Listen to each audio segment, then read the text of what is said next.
Hello and welcome to everybody. the Reality TV Cringe podcast. I am one of your hosts, Delia, and I'm here with my real tight homegirl, Beatrice. That's me. We just want to remind everybody, hide your wife, hide your kids. Yeah. We are not politically correct. No. This is a dumpster for a reason. We are raccoons searching for trash. We say bad words. We are highly offensive. And if you're someone, if you are someone, better find another dumpster, honey. Get out of here. Get the fuck out of here. Also, we have an Instagram at Reality TV Cringe. Follow us there. We're almost at 3,000 followers. Oh my God, that is so exciting. We are famous. Also, we have a Patreon, patreon.com/Reality TV Cringe, where we have a bunch of bonus trash up there. A bunch. So if, we're ever gone on vacation again and you're missing us, go to our Patreon. We have so much content up on there. So much.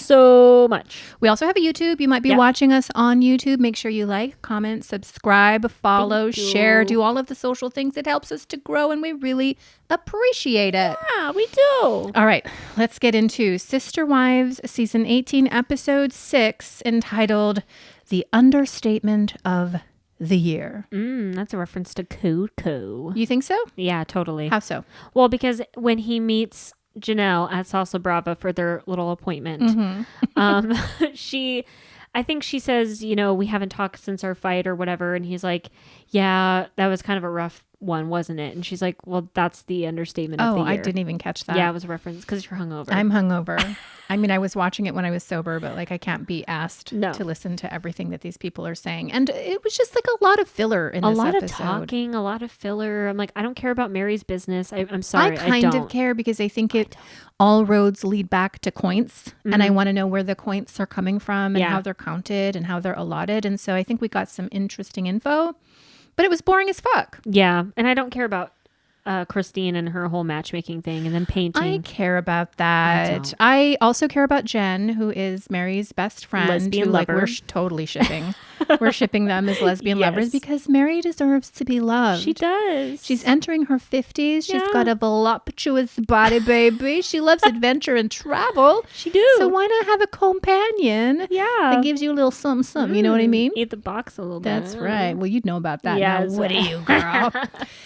So let's start at the beginning. We have Christine with her children. So she's got McKelty and Aspen and their husbands and they're painting. Yeah. They're having a nice family moment. And they're just chit-chatting away. Christine's painting they're painting all like a tree with hearts or something on it for Valentine's Day. Yeah. And this is when they show the other talking heads of the other wives talking about Valentine's Day. And Christine says that Valentine's Day is pretty shitty for polygamists, obviously, because you have all these fucking wives that you have to cater to. Yeah. It's such a hassle. And Christine says that Kody would sometimes get them Valentine's Day gifts, and they show a montage from the earlier seasons of him getting the wives all a bunch of roses and everything when Robyn finally came into the picture. And I was just thinking that was all totally performative on Kody's part. It was never actually genuine, and that's what Christine is kind of getting at. Janelle says that she's not going to celebrate Valentine's Day with Kody this year, doesn't really want to. Meri, her pathetic ass, is like, well, I can't celebrate Valentine's Day because you'd have to have a Valentine to celebrate Valentine's Day. Right. And I'm like, Meri, I mean, get some self-respect. please. Speaking of roads, all roads lead to why the fuck are you being a doormat and letting this person treat you this way? Yeah. When you're all about worthying up. We need you to worthy up and get yourself out of there and out of this predicament, Meri. It's so sad. And she's just saying that and laughs and then immediately goes back to her friend. I'm just like, yeah, she's an unhappy person. Worthy up. Yep, she needs to worthy up. So Christine is talking about procuring a matchmaker, hiring a professional. Yeah. She told the matchmaker everything. I lived polygamy. We had 4 wives and 1 husband. This is my baggage. This is my stuff. All my kids. That's right. All my children. And so you can go out and find me a match. And do we think that she found David Woolley through the matchmaker? I thought she found him online, on a dating app. Maybe it's from that. Maybe the matchmaker she's talking about is what's that? Christian Singles. Oh yeah. Oh God. You know what I'm talking about? That website. What's it called? eHarmony. Oh, okay. Yeah. Maybe it's one of those all where right. it's like it's a matchmaker, but it's online. I see. You know what I mean? Maybe I told that's them what it everything is. by answering all the questions on OkCupid. You know what I mean? Right. I don't know. So do we think in this moment, as they're painting and together as a family, she's already gone out on dates? Has she already met Dave Woolley or no? I don't know. It kind of feels like that. Like with fucking Kim and Ken Palmer, who we see in Plathville, who we already know when she's talking to Mama Sue, she has already met Ken Palmer. Yep. They're already dating and They're it's already obvious. fucking, So I'm just wondering if in this moment with Christine Brown, whether she's already met David Woolley and she's just, because she's so much lighter, so much happier, she's so bubbly. It's because she's getting her boxing. I feel like she's getting the D, girl. Yeah. Get that D, Christine. You deserve it. She's getting what they call it, the scoops of ice cream. She's sampling it. Right. From Mr. David Woolley. Maybe he's got a big old scoop down there. Oh God. Oh Jesus. I don't think so. But I mean, maybe? I hope so. Like, what do I know? Yeah. I hope what do so. you know? I don't know. You dated an impotent guy, remember? Every episode you're gonna have to bring up the impotent guy. I'm telling you, the sex was fire. And I don't know the sex was fire. I'm saying it. So right, you can't underestimate. We have to say that on Patreon only. We can't say that he's gonna find. You know, he still stalks me because my punani is fire. He's paying for our Patreon. Oh no. He's supporting us. No. Anyway, we get the scene where Christine is talking about how Kody was never attracted to her. Yeah. And how that fucked with her mind. Yeah. And how that made her feel as a woman. And I was just sitting there thinking, I just can't even imagine knowing and hearing and feeling that my husband or my partner is unattracted to me and or repulsed by me. Yeah. Like, I know they wrote that in the book. Mm-hmm. I was hoping that was like a throwaway anecdote, but like he really wasn't attracted to her. And he was telling the other wives that he wasn't attracted to her too. I'm just like, that's so wild. I can't imagine with my partner and everything. I'm telling her she's pretty all day, every day. Because she is. It's my she daughter. She's so witty. She's so witty. But like, I can't imagine just being like, oh yeah, you know what? Not attracted to you anymore. I think you're gross and no more intimacy. It's hurtful and it's cruel. It's so terrible. It's downright mean. And later in this episode, you know, because he's incessantly talking about Christine as he's there to negotiate his marriage with Janelle, Janelle even says, like, he's been saying for years that he's not attracted to her. And if I heard that one fucking time, I would have been gone. I would have left. Yeah, just terrible. I feel for Christine. Me and too. so she's worried, like, do I even know how to kiss? I know. I mean, I've had sex with this man over the years, but was it even good? Am I any good? Do I even know how to date? And I can feel that. Especially with having that looming thought too of like, I've been with this man for 30 years. He wasn't even attracted to me. He was my first kiss. He was my first lover, my first sexual encounter. I'm like, I can't imagine at 50. Yeah. I can't. I can't either. I can't. But more power to her. Yeah. She found him right away. She did. And she went all in with him right away. She's marrying him very quickly as well, which is a little bit of a red flag. A little bit, yeah. But I mean, he's a widower too, right? He's older. So, he's got total life experience. Right. She's got life experience. So I hope that they do well. And I can't wait to see the journey and how it begins. And I can't wait to see the moment. Hopefully we get to see the moment where Kody meets David. oh my God, I want to see that so freaking bad. And did you catch that Christine also kind of manifested this man too? Yeah. She was talking about what she desires in a man. And she's literally describing bald, biker guy, tattooed. And I'm just saying, wasn't I right when I said I envisioned one of these wives? I kept saying Meri or Janelle with a biker man. Yeah. But she brings it up, riding a motorcycle with tattoos. And I haven't seen any tattoos on David, but maybe he's got like... Well, she put a titty tattoo on her body, so maybe he's got some tattoos and she loves it. Yeah, she was manifesting right there. But I'm thinking to myself, because she said, I want somebody the total opposite of Kody.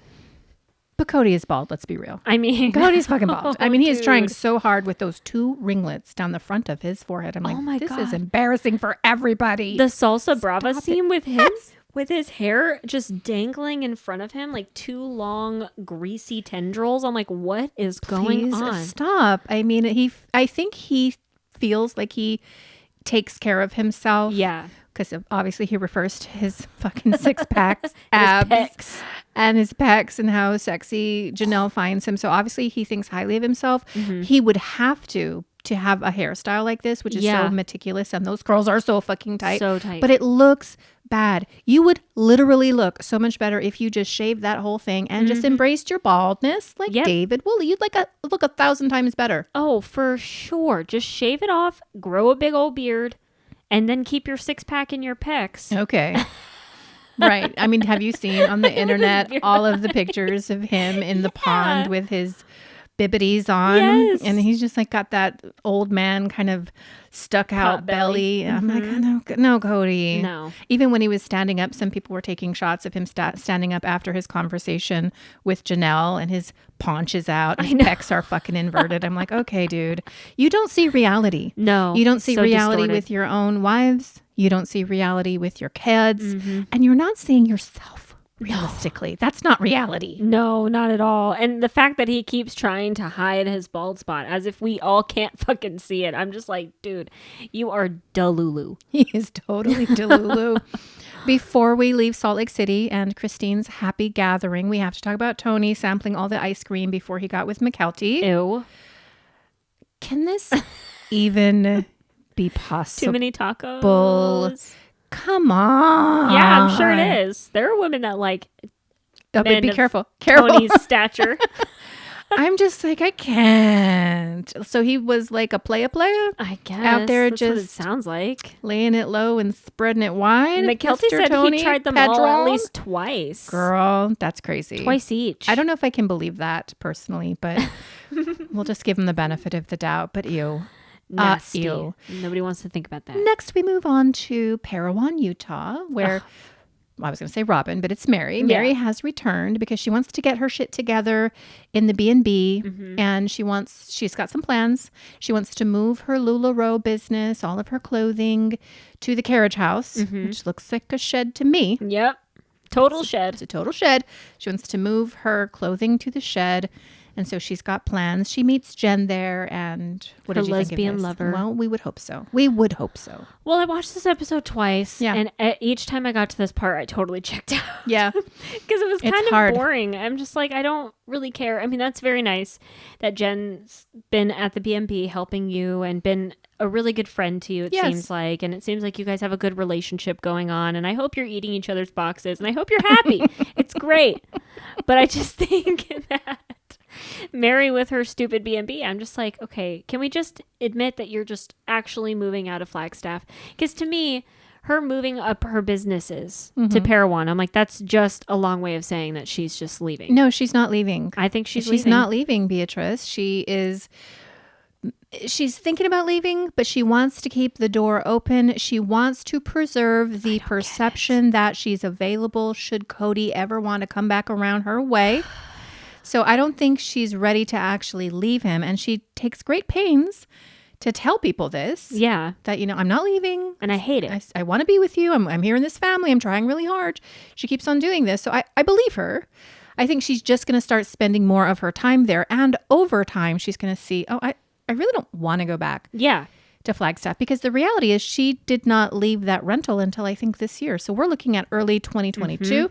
She stayed a whole nother year before she left. Yeah, but that's what I'm saying. It's like that's the long way of her leaving. It's her moving a lot of her shit up there so she can spend more time up in Parowan and not be in Flagstaff as much, but still have her house and her rental and everything, like you said, in case Kody, for some grace of God, wants to bang her again, which he won't. No. It's just like painful to me to watch Meri on this season. Like, yeah, she's getting more airtime than season 17, which is nice. It's nice to hear her talk more. But I'm like, good God.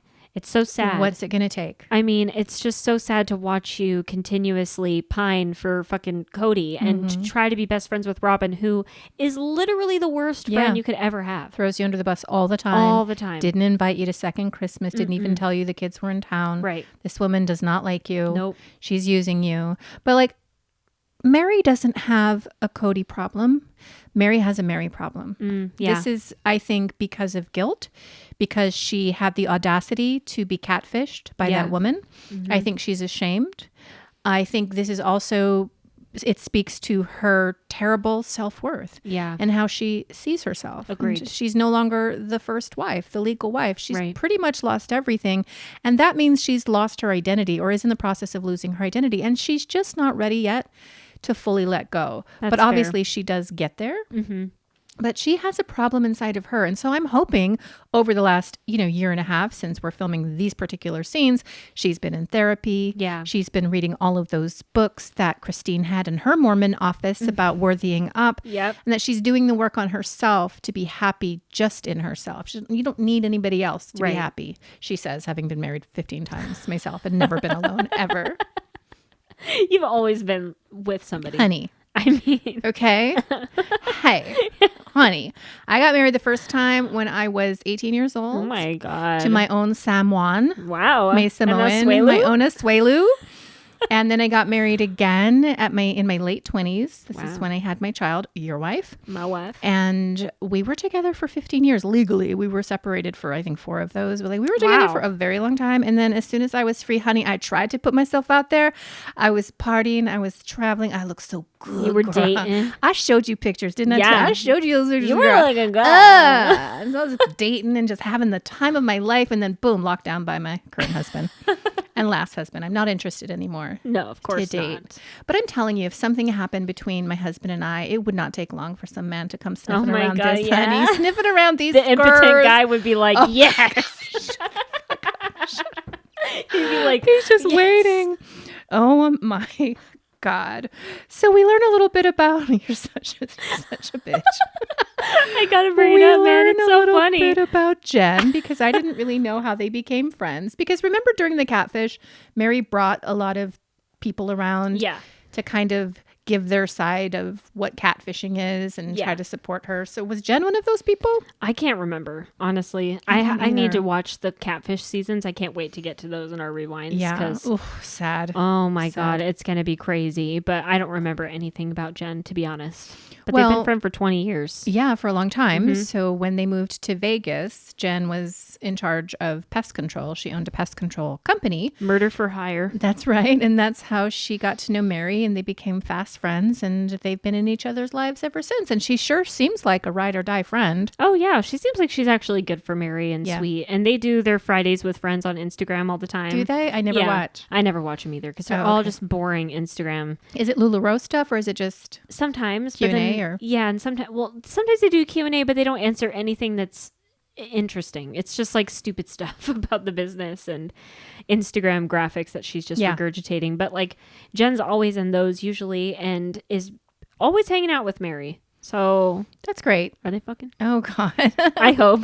I hope so too, just because I want Meri to be happy. Me too. But she does seem like a really good friend. I Mhm. hope she's like behind the scenes giving Meri some really good advice and Yeah. helping her to extricate herself from this dumpster fire of a polygamist marriage. Right.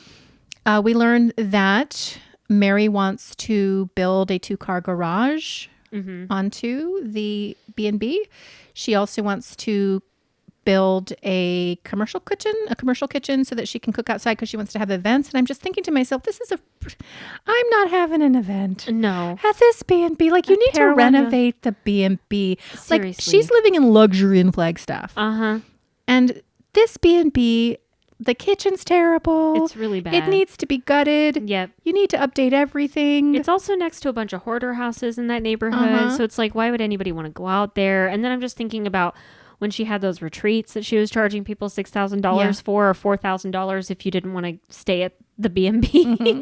And I'm just like, you didn't have your kitchen ready then because you got like really bad catering food, Yeah. right? Isn't that, didn't they get like some weird Yeah. barbecue Yeah. Yep. or something with plastic utensils? Plastic utensils and paper plates and stuff like I that. just Yeah. can't. It's like it's like her brain is too big for her actual vision. Like I she's don't like know. thinking about all these ideas to do, but she's not going to actually do them. I just realized because I was thinking when she's saying events, she's thinking like weddings or special events like that. She's talking about retreats. Yeah. She wants to have more retreats Yeah. and she wants to have an appropriate kitchen. I see.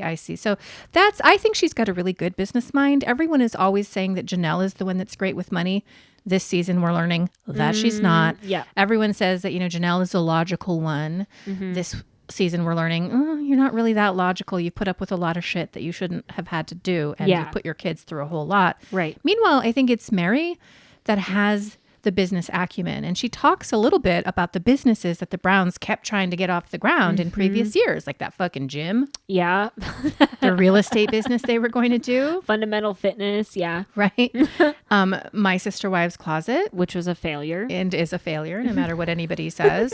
So the reason those things failed, Meri says, is because it was always like decisions made by the group. And Christine kind of comes in with an interstitial and says, yeah, I mean, it's fair to make decisions by committee, but like you don't get anything done. No, never. And we've seen that in all of the earlier seasons. And even in My Sister Wives Closet, I mean, it's obvious it was all just because Robyn wanted to do it. And so the committee votes for it because they want to suck up to Robyn, but it never came anything of it. And didn't they talk about My Sister Wives Closet? I think they did. Yes, they did. And didn't they mention how like Robyn was supposed to Robyn be? should have been in charge. There should have been one person who managed the project and everybody else kind of should have worked for that one person. Yeah. And then I think Robyn in her talking head talks about how she wanted it to work. And Right. I'm like, but you didn't do anything with it.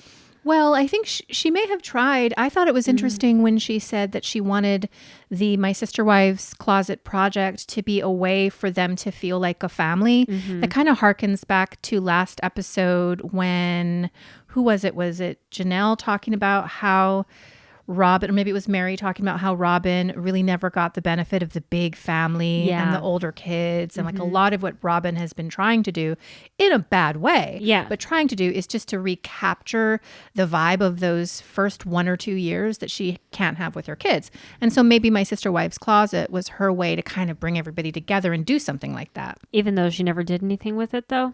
I mean, maybe she could have had she doesn't execute on anything. No. This woman doesn't work. She doesn't have a good work ethic. She's not raccoons like we are. No. Honey. Okay. She doesn't jump in a dumpster and She ain't fucking no entrepreneur. turn trash into gold, honey. She's not an entrepreneur. She fancies herself as one. Yeah.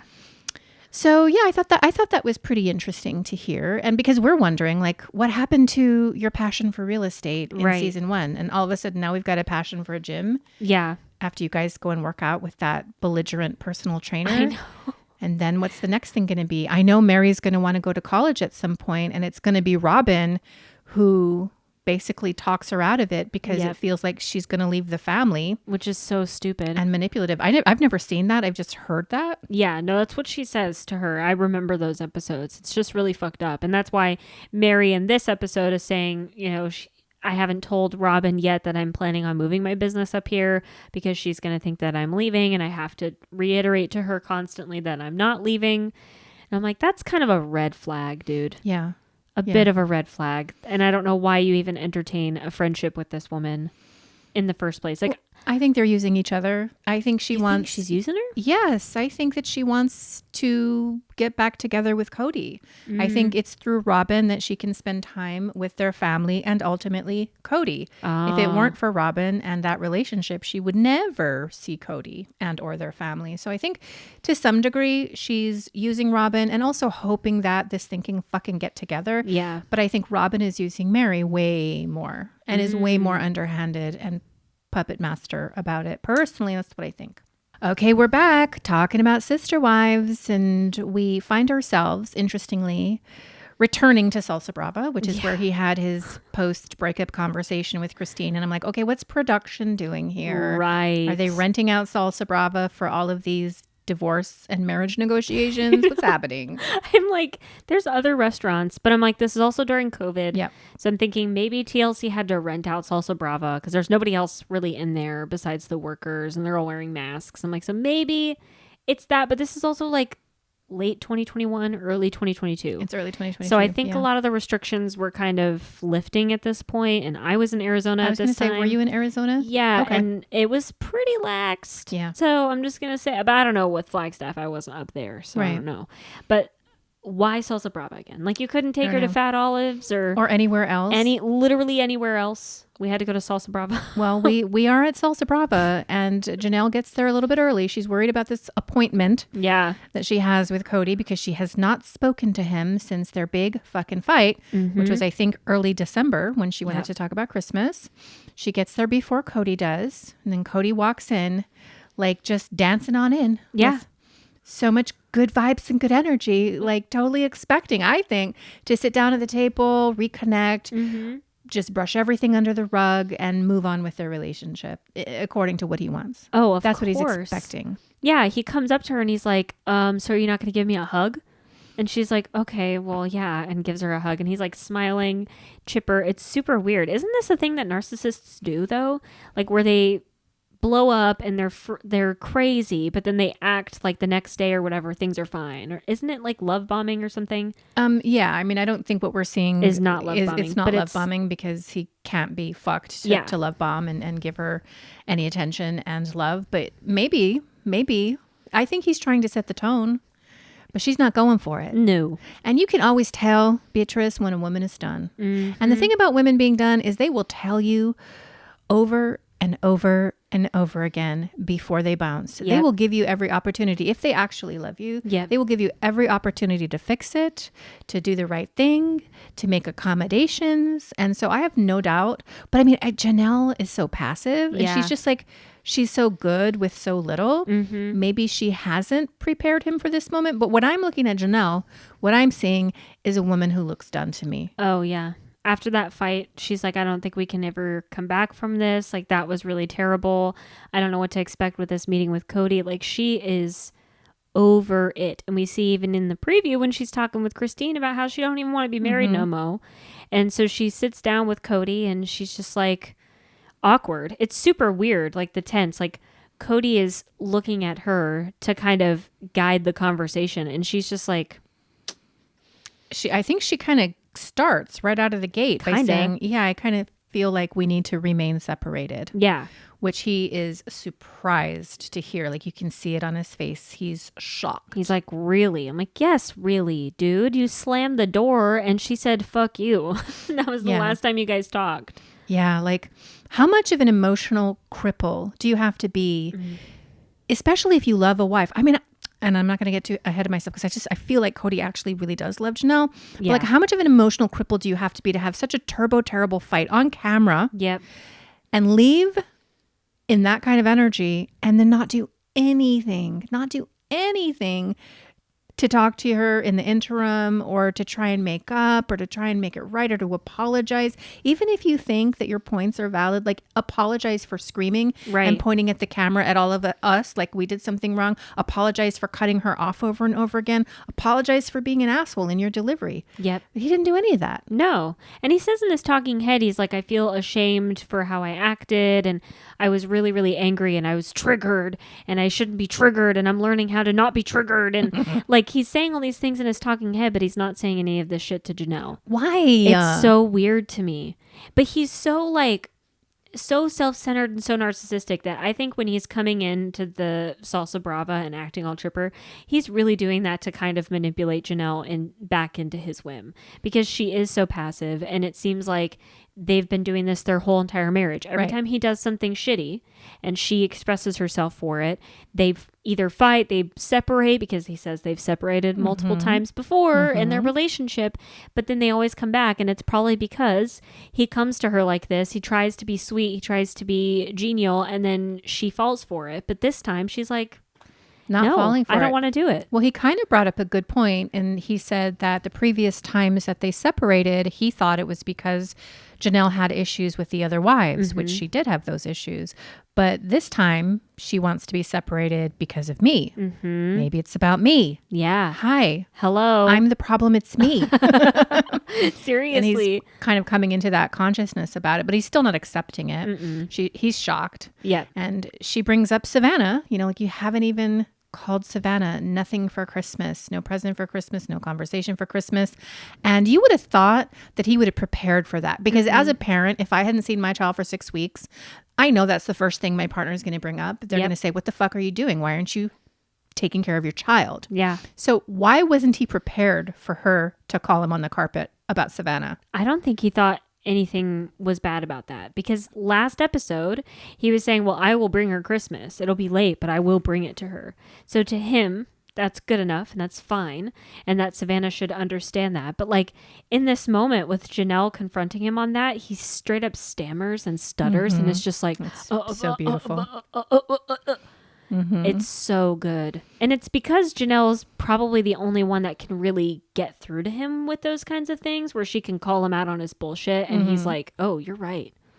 Because he kind of listens to her. Well, but he didn't even say that in the moment. No, he didn't. He tried to make excuses. Well, I mean, like, I've been working. I'm super busy. What are you working at? What are you doing? It's gun shit. What are you doing? You're not doing anything. How are you making money?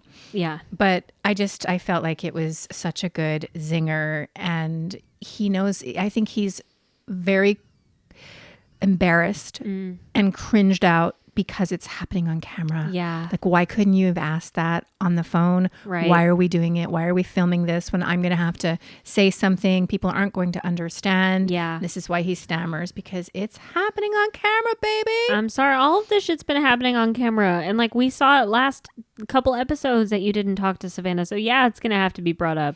And we've said this before on the pod that Janelle's red line has always been her kids. You fuck with her kids, she's out of there. She's done. And That's he should why know she's that. done. Yeah. He should know that. There's like literally no excuse for I know. that. But he gets on the couch and he says that the reason he's not having relationships with the children is because the wives have kicked him out of their homes. So Christine kicked him out, packed his shit. Janelle kicked him out of that apartment. And so that's why he can't have a relationship with his children. I'm like, are you dumb? Yes. Are you so fucking dumb? Yes, he is. Be for real. That's like what he actually thinks. And he thinks that that's like a good enough excuse. I'm like, so you're going to punish your kids for your bad relationships with your wives? Really? Like, that's what we're going to do here. That's his excuse. That's the best that he can come up with. So and crazy. That is incredibly embarrassing. And I was just really taken when I'm watching this scene because over and over again, even though Janelle moves the conversation to different areas, he just keeps bitching about Christine. I'm like, you are fixated on Christine. Like, you have a problem. Because it ruined his ego, I think. I think he never expected her to leave. Even though she was probably blatantly telling him that. Like, she probably was like... I have no doubt that she was. Yes, she's an Aries. Like, she's not going to just sweep things under the rug. I know she was telling him for years probably that they were having problems and they needed counseling or they were going to leave. Yes. And he's just so blindsided. But I think he always thought, she's the AUB princess. We had a good run. I know we're not intimate anymore, but she's never going to leave because she's been loyal to me this whole time. Do you think that he thought that she couldn't get anybody else? Do you think that he thought that nobody would want her? Probably. Do you think he said shit like that to her? Like, I wouldn't, after the last couple of years, like during COVID and even before, like I wouldn't put it past him to say super cruel things. He's obviously saying it behind the wives' backs. Yep. And wasn't he just talking a few episodes ago, or maybe it was last season at some point, about how it is not okay to talk with wives about the other wives? Yep. And here we see him on camera talking about Christine again. Yep. And then this is where Janelle pipes in and is like, he's literally been telling me for years that he was not attracted to Christine. So I have no idea. Every time he says this, I'm shocked that he feels like he was blindsided by Christine leaving. She's even shocked by it. Like, hello, have you not been around this whole entire time? Right. And she also says, and it's been months since Christine has left. Yeah. And you're still fucking fixated on it. And you're still bitching about it. And this is all you ever talk about. And now you're comparing our marriage, which is our single marriage. You're comparing our marriage to Christine's marriage. And you're comparing me to Christine and how I'm handling things. Yeah. I would be super frustrated. And I think Janelle handled herself really well. She did not activate. Holy Spirit activate. She did not escalate. She didn't change the tone and the rhythm of her voice. She was like super controlled. He started to get activated, especially when she brought up like him paying attention to the littles and him kind of always focusing on Robyn and her kids and how her children felt. Comparatively speaking, he started to get upset and he started to go into his same loop of a narrative about apologies and about nobody following my rules and nobody respecting me. And she's like, we shouldn't talk about that. Yep. This is the kind of thing we should probably talk about in counseling. So she seems super open to counseling. Yeah.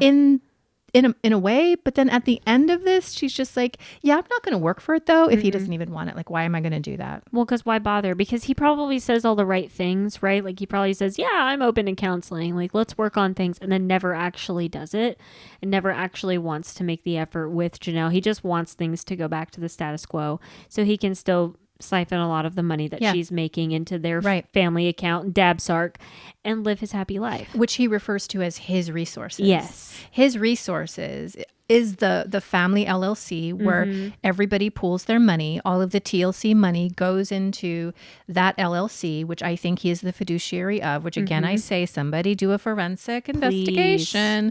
Let's have a look. Let's do an audit to see how he has behaved as a fiduciary and whether he has misappropriated any funds.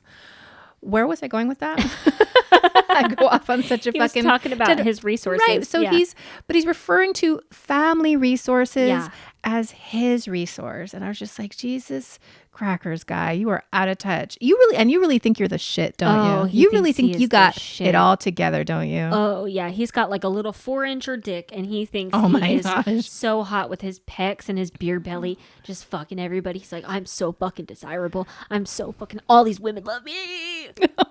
Serious. Well, that's him. What did you think though when she was talking about how things have changed, etc., and he goes back to Vegas and he talks about like, let's get real, let's talk about how it really was in Vegas. I mean, because COVID sucked and obviously we all fell apart during COVID, but back in Vegas, you and me, we kind of had a thing. We had our own little renaissance. I was writing you poetry, bitch. I was slanging the dick for you, baby. I was following you around like a puppy dog. I know. And you know what? I believe it 100%. I do too. My Janelle is a Taurus queen, just like me. She's sensual. She's fucking sexy. She's good at the art of sex. I think if she is connected to and loves Kody Brown, I think that bedroom was rocking. You girl. think so? Yes. You think that bed was moving? I think the bed was moving. Oh my God. I think why would he be attracted? Okay, let's talk about this. Why would he be so attracted and activated with Janelle, but not Christine?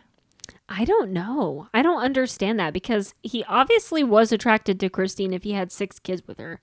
And he was still I guess intimate he might have with her. been thinking about Robyn. Maybe. I don't know. I don't know though. Maybe he was thinking about Janelle before Robyn. Maybe Janelle was the favorite. It doesn't make sense. I think like to me, Christine is objectively the prettiest wife. Agreed. I think that she's gone up and down in her weight, as we all do. But I think she's always been really pretty, bubbly. Maybe he lost his heart on for her because she bitched all the time about Robyn. Yeah. Maybe she was constantly complaining and he just couldn't do it anymore. Yeah. But I'm like, why would you follow Janelle around and not Christine? Right. They're both pretty. They're both, I don't know. It just doesn't make sense to me. Well, it goes back to my theory of like him and Janelle's relationship. I think they have the most compatible relationship in terms of like intelligence, and they talk a lot, and they're best friends. Really? Well, I mean you're going to say intelligence. You're going to use that word? Like emotional intelligence, maybe. All right. Because she does call him out on his stuff, and she kind of holds him accountable for things a little bit. I mean, but she is pretty passive. I don't know. The way that they talk to each other is different than when he talks to Meri, when he talks to Robyn even. Right. And when he talked to Christine. He didn't really care about anything Christine had to say. But maybe they were fucking a lot in Vegas. I think so. Like, I mean, when she says, I miss you in my bed. I miss you in my bed. I'm like, Mama and Papa. Mama and Papa have some special sexy time in that fifth wheel. Ooh. Kick the dogs out a bit, honey, because I'm coming home. With my 6-pack. Gross. And my curls, honey. You don't feel those curls. Jesus, let's stop talking about that. At some point, Janelle asks Kody whether he still wants polyamory. Yeah. And here he goes into his Atlas fucking bullshit. I was carrying the world on my shoulders. I was Atlas. And when I was tired because I had been working so hard all that time, wasted a knife in the kidneys.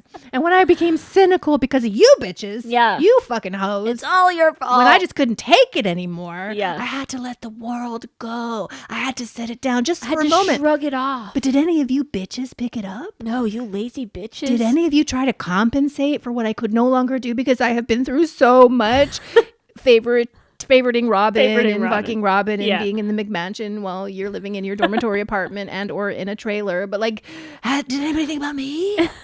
Why didn't you guys compensate for what I could no longer do? And I'm like, shut up.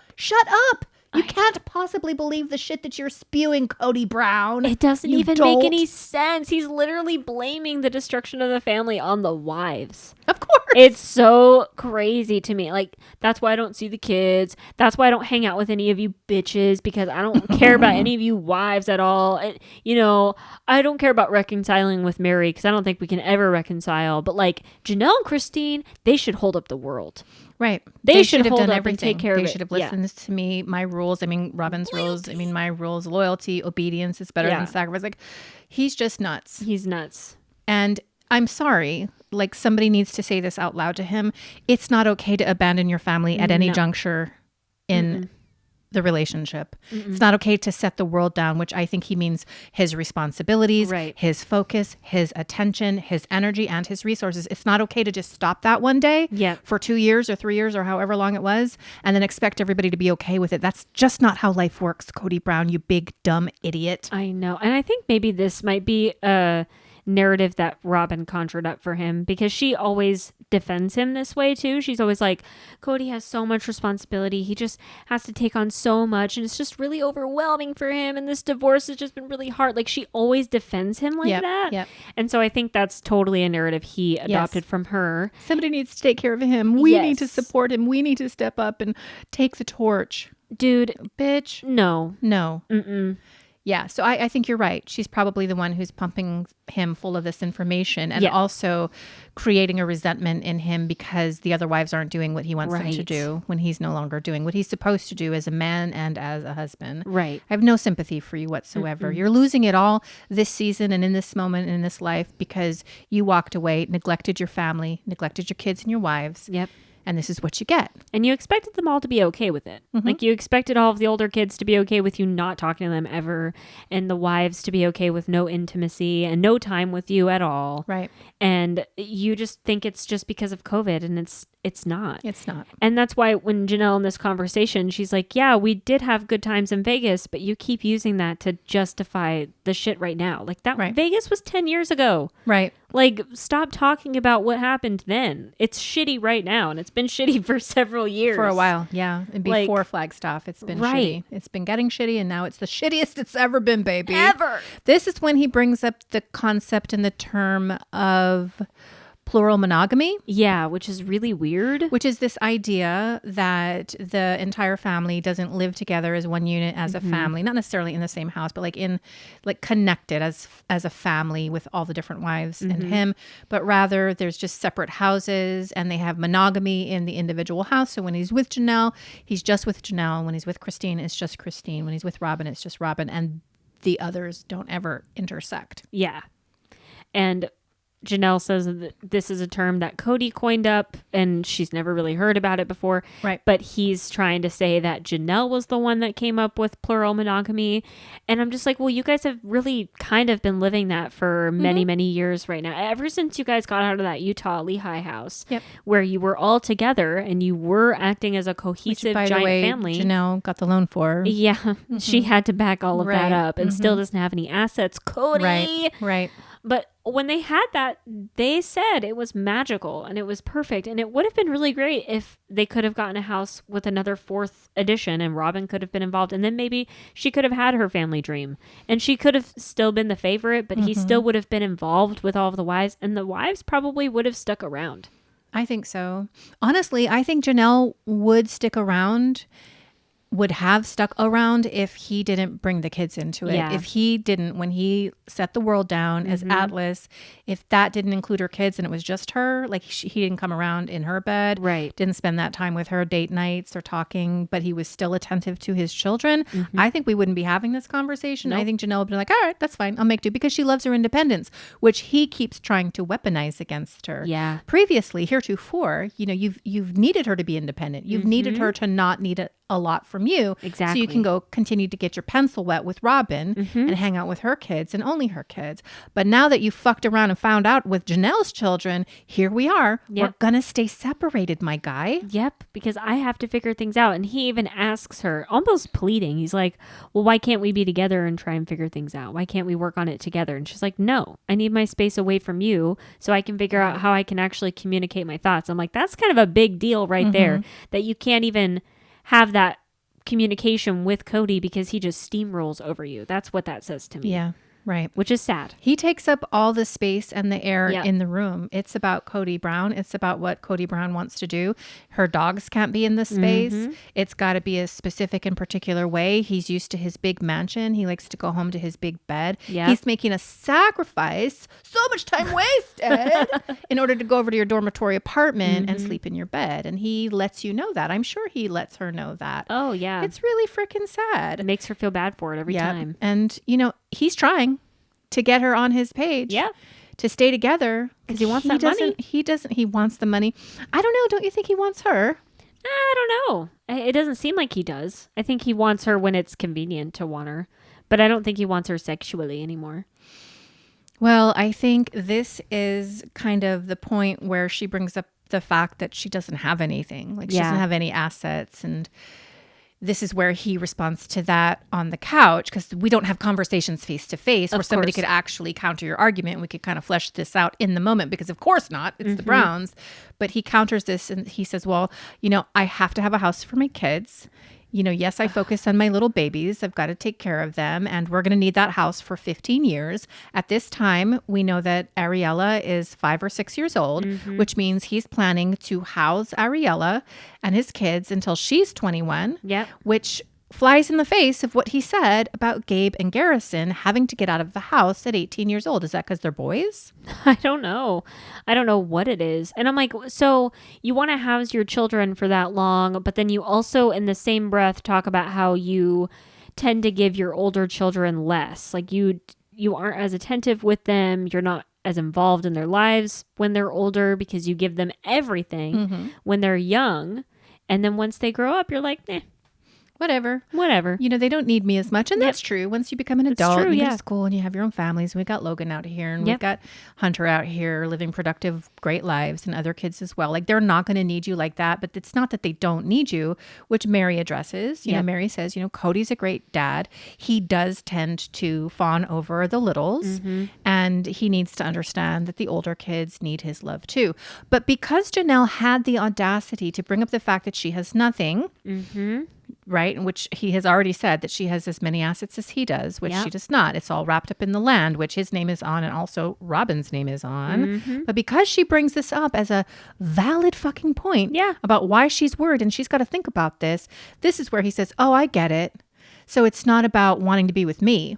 It's not about wanting to salvage our marriage. You just want my resources and what I can give to you. Yeah, what I can provide to you. Bitch. And I'm like, dude, if you want to be the fucking patriarch, that's literally the definition of what a patriarch is supposed to do. Provide. And like, isn't it a tenet of polygamy too, is like how the husbands can kind of provide for the women? I know the women are supposed to be kind of self-sufficient in a certain way. Like they're supposed to take care of a lot of the kids and homeschool and all that stuff.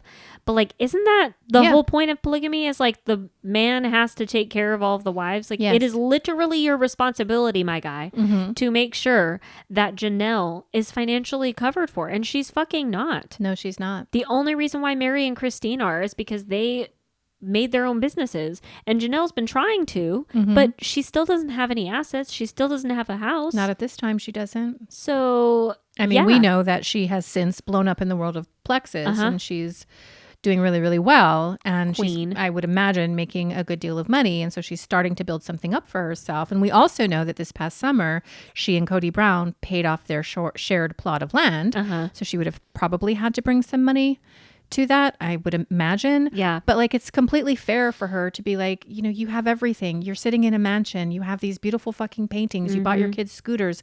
Like all the money you are spending on this family, and you don't even call Savannah. And I don't have anything. And I'm really fucking worried. That's objectively a valid point. And you should, if you want to be with a woman, and if this has been your deal the entire time, then you should take great pains to make sure she knows, don't worry about it, baby. We're going to make sure you have a house. We're going to make sure we build on the land. You're going to get everything you need. I would never do that to you. But you know what the problem is, Beatrice? He would do that to her. He would leave her out in the cold. Oh, he totally would. He's going to try and do that. Yeah. He 100% is going to do that. And he's going to use that as another excuse of like, well, you wanted to leave me. You didn't respect me. You weren't loyal to me. You weren't a good wife to me, or a good sister wife to Robyn, especially. Right. So yeah, fuck you. That's exactly what he's going to do. He's going to try to do that. But I mean, Janelle's got Taurus energy. She's Yep. a bull baby and bulls have Yes. horns. And even if a lawsuit would not prevail against Kody Brown, a forensic examination of the funds, dragging his ass through court for years and making him pay to do that, he does not want any of that business at all coming his way. It is in his best interest to make sure that Janelle gets her fair share, which again, there was a rumor that was floated around a little while ago that around this time, Kody and Robyn, so early 2022, Kody and Robyn took a loan out against their McMansion. They drew out $120,000 to $140,000, which is approximately, people think, the amount that Janelle contributed to Robyn and Kody so that they could get the house. So it feels to me like, and I don't think we're going to see this in the show. I wish we did. Because these Browns can't tell the truth if their life depends on them. But it feels to me like Janelle said, give me my money back. Like that's the least that you can do is to give me the money back that I gave you to get this house when I don't have a house. And I think they actually did it. I think you're probably right about that. I was actually going to mention that loan. I forgot that it was a loan from their house equity and everything. So maybe that is what he did. Maybe after she started bringing up all of this stuff of like, I have no assets and she's putting it on TV. It's film. So like, she's willing that's to a say big deal, Kody. It makes you look really, really, really, really bad. It makes Robyn look really, really, really, really bad. Especially since they don't go on social media and like try to defend themselves like Olivia Plath does in Plathville. Which we will talk about. We will talk about that. But like he doesn't even say anything or try to defend it. So he knows. Yeah, he knows. She's right. And he knows it's wrong. Yeah.